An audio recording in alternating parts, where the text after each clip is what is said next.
How do you think about community for the encoded community? I'm sure there's a lot of people raving about it online. How are you connecting them? Is that a focus? Is it a priority? Is it not a priority? What do you think about it? Cool. So one other thing about balance.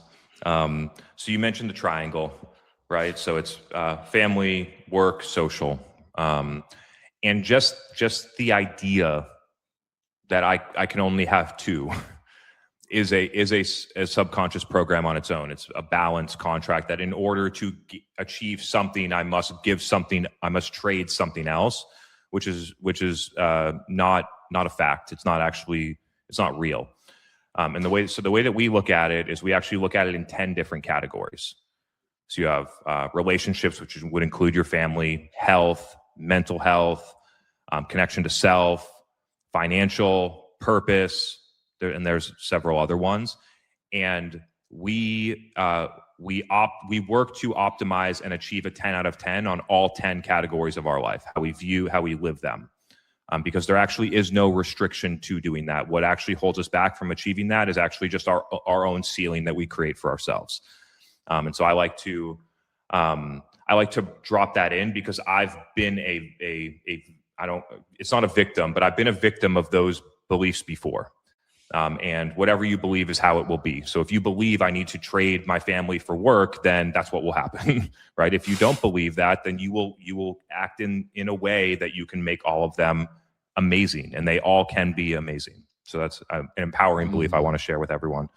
Now, let's go vision first, because I think it might stem into community. So in 3 to 5 years, that having a training routine for your frequency will be as obvious and popular as a fitness routine. There will be many gyms that you go to train your frequency with others. There will be tons of different types. There'll be HIIT, there'll be yoga, there'll be a bunch of different flavors of frequency training. So tens of millions of people will use it as the primary method of developing both for their personal and professional and economic contribution. It's the most foundational element of your life that you can train through and through. And that's why people feel the effects in all these different areas of their life, because they're truly working you're cultivating healthy, amazing soil for your life. And when you have healthy, amazing soil, all the different fruits in all the different areas have what they need in order to thrive. And so that's where it's going to be. I do already see people looking for in-person experiences, for community elements and things like that. So those are elements that we are going to take a part in. And I also see a major ecosystem being built from this. So I don't see ENCODED being the only player. I see many different regenerative partnerships with, we already have a great partnership with a nervous system retreat center in Costa Rica. People go down, stressed out, burnt out founders go down there. They do a 7 to 30 day nervous system reset. They learn the ENCODED system and they bring it back with them afterwards. So there'll be experiences around it, community elements. And then we have a really compelling research roadmap, which I think is where this is going to reach a major amount of scale.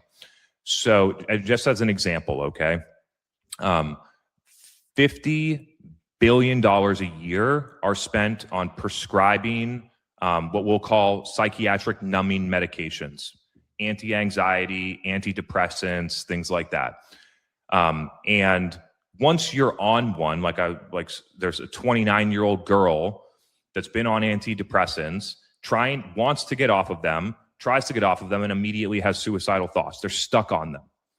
Now, what if through frequency training that people already experience 80% or more drops in their anxiety after a month?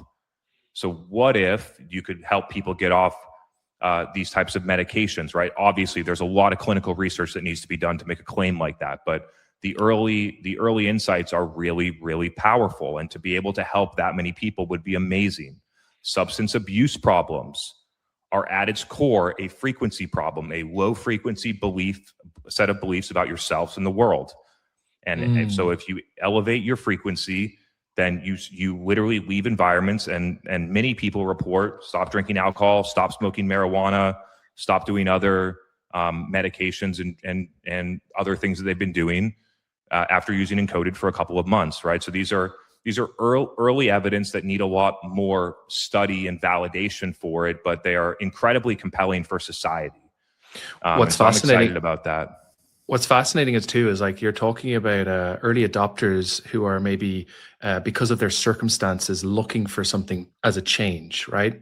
And I think that makes a ton of sense. There's plenty of different kind of cohorts that you could think about. Another one to think about is like, what if this was part of college or student curriculum? Like, what if actually this is part of the evolution of education and learning?